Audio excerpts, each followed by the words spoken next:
नमस्कार दोस्तों, स्वागत है आप सभी का आपके अपने YouTube चैनल पर। दोस्तों, हिंदू धर्म में मकर संक्रांति का बहुत ही ज्यादा महत्व होता है।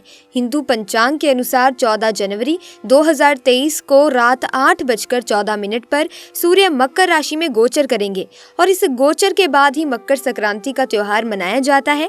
उदय तिथि के अनुसार अगले दिन यानी कि 15 जनवरी को मकर संक्रांति का त्योहार मनाया जाएगा। इस दिन स्नान और दान का विशेष महत्व होता है। हिंदू पौराणिक कथाओं के अनुसार इस विशेष दिन पर भगवान सूर्य अपने पुत्र भगवान शनि के पास जाते हैं। उस समय भगवान शनि मकर राशि का प्रतिनिधित्व कर रहे होते हैं। पिता और पुत्र के बीच स्वास्थ्य संबंधों को मनाने के लिए, मतभेद को सुलझाने के लिए मकर संक्रांति को महत्व दिया गया है।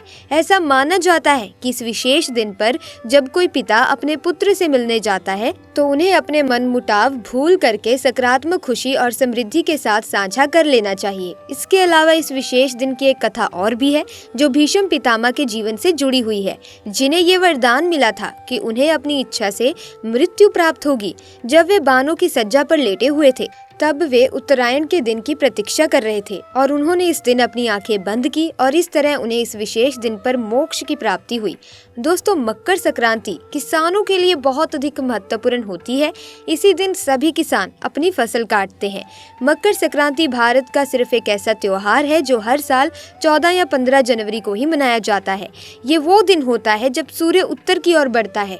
हिंदुओं के लिए सूर्य एक रोशनी, ताकत और ज्ञान का प्रतीक होता है। मकर संक्रांति त्योहार सभी को अंधेरे से रोशनी की तरफ बढ़ने की प्रेरणा देता है, एक नए तरीके से काम शुरू करने का प्रतीक है। मकर संक्रांति के दिन सूर्य उदय से सूर्यास्त तक पर्यावरण अधिक चैतन्य रहता है, यानी पर्यावरण में दिव्य जागरूकता होती है।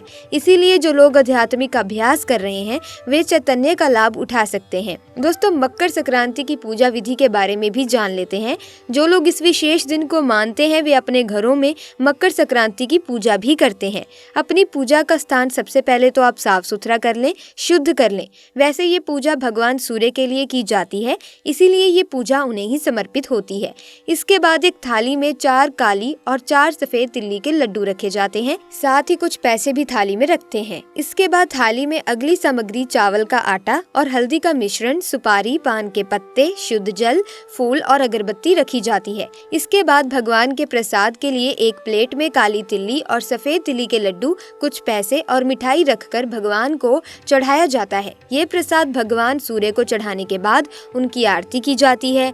पूजा के दौरान अपने सिर को ढक कर रखें और साथ ही इस मंत्र का जाप भी करें। मंत्र कुछ इस प्रकार से है, ओम सूर्याय नमः। दोस्तों, पूरी श्रद्धा से आपको कम से कम 21 बार या 108 बार इस मंत्र का उच्चारण करना है। कुछ भक्त इस दिन पूजा के दौरान 12 मुखी रुद्राक्ष भी पहनते हैं या फिर कह सकते हैं कि पहनना शुरू करते हैं। ज्योतिष शास्त्र के अनुसार इस दिन सूर्य देव मकर राशि में आते हैं, जिसका प्रभाव न केवल सभी राशियों पर बल्कि पूरे वातावरण पर पड़ता है।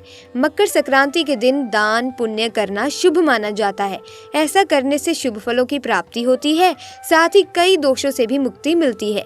यदि आप शनि और राहु दोष से मुक्ति पाना चाहते हैं तो मकर संक्रांति के दिन कुछ चीजों का दान करके लाभ प्राप्त कर सकते हैं, लेकिन वहीं कुछ चीजों का दान करने की मनाही भी होती है और क्या करना चाहिए, कौन से कार्य नहीं करने चाहिए, इन बातों का भी विशेष ध्यान रखना होता है। तो आइए सब कुछ जान लेते हैं इस वीडियो के माध्यम से एक एक करके। सबसे पहले जान लेते हैं कि इस दिन किन चीजों का दान हमें करना चाहिए। नंबर 1, तिल का दान। मकर संक्रांति के दिन तिल का दान भी जरूर करें, बहुत ही शुभ माना जाता है। अगर आपकी किस्मत के ताले बंद हो चुके हैं, आपको किसी भी कार्य में सफलता नहीं मिल रही है, आपके घर में सुख समृद्धि नहीं है, पैसों की किल्लत है, तो मान्यता है कि तिल के दान से शनि दोष भी दूर हो जाता है। तो आपके जो इतने सारी समस्याएं हैं, ये भी तिल का दान मकर संक्रांति के दिन करने से, किसी गरीब को करने से आपके सभी समस्याओं का, सभी कष्टों का निवारण हो जाएगा। नंबर 2, कंबल का दान जरूर करें। दोस्तों, सर्दियों का मौसम चल रहा है, ऐसे में आप किसी भी गरीब को अगर कंबल का दान करेंगे तो बहुत ही शुभ रहेगा। शास्त्रों में मकर संक्रांति के दिन कंबल दान करना भी बहुत ही फलदायक माना जाता है। मान्यता है कि यदि इस दिन कंबल का दान किया जाए तो राहु दोष दूर होता है। नंबर 3, उड़द। ज्योतिष में उड़द की दाल का संबंध शनिदेव से माना जाता है। शनि दोष से मुक्ति पाने के लिए मकर संक्रांति के दिन उड़द दाल की खिचड़ी का दान करना चाहिए। इस दिन अगर उड़द की खिचड़ी दान की जाए तो कुंडली में शनि दोष दूर हो जाता है। मकर संक्रांति के दिन मुख्य रूप से दाल और चावल से बनी खिचड़ी का दान करना शुभ होता है। इस दिन आप यदि खिचड़ी बनाकर गरीबों को दान करेंगे और इसका सेवन करेंगे तो आपके जीवन के लिए फलदायी होगा। इस दिन खिचड़ी खाना बहुत शुभ माना जाता है। खिचड़ी के दान के साथ गरीबों को सामर्थ्य अनुसार धन का दान भी करें। दोस्तों, ऐसे में अब बात कर लेते हैं कि कौन से आपको कार्य करने चाहिए। सबसे पहला, पवित्र नदी में स्नान करें। इस दिन गंगा जैसी किसी पवित्र नदी के अंदर स्नान करने से आपको अपने समस्त पापों से मुक्ति मिलती है और सभी मनोकामनाओं की पूर्ति होती है। ऐसा माना जाता है कि इस दिन शुरुआत आपको नदी में स्नान करने से ही करनी चाहिए। अगर आप नदी में स्नान करने बाहर नहीं जा पा रहे हैं तो आप अपने नहाने के पानी में गंगा जल की कुछ बूंदें डालकर स्नान कर सकते हैं। दोस्तों, सूर्य को जल दें। मकर संक्रांति के दिन यदि आप सूर्य को अर्घ देते हैं तो आपके लिए बहुत शुभ माना जाता है। सूर्य को जल देते समय आदित्य हृदय स्तोत्र का पाठ करें। सूर्य को जल देते समय पानी में कुमकुम और काले तिल जरूर मिलाएं। इस दिन किया गया दान पुण्य बहुत लाभदायक होता है और इस दिन कुछ कामों को करने से मोक्ष की प्राप्ति भी होती है। वहीं इस दिन कुछ कामों को करने की मनाही भी है। तो आइए जान लेते हैं कि मकर संक्रांति के दिन आपको क्या नहीं करना चाहिए। इस दिन किन कामों से जीवन में असफलता के योग बन सकते हैं। दोस्तों, मकर संक्रांति के दिन भूल कर भी ना करें ये काम। तामसिक भोजन का सेवन ना करें। मकर संक्रांति के दिन आपको भूल कर भी तामसिक भोजन का सेवन नहीं करना चाहिए। ऐसा भोजन आपके स्वास्थ्य पर बुरा असर डाल सकता है। आपके मन मस्तिष्क पर भी इसका प्रभाव पड़ता है। भूल कर भी मकर संक्रांति के दिन मांस, मदिरा और लहसुन प्याज का सेवन ना करें।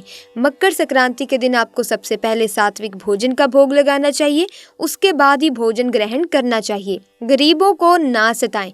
मकर संक्रांति के दिन गरीबों को दान देने से आपकी समस्त मनोकामनाओं की पूर्ति होती है। इस दिन भूल कर भी किसी गरीब या जरूरतमंद का अपमान ना करें। ऐसा करने से आपके जीवन में नकारात्मक प्रभाव पड़ सकते हैं। गरीबों को सताने से आपको कभी भी ईश्वर का आशीष नहीं मिलता है।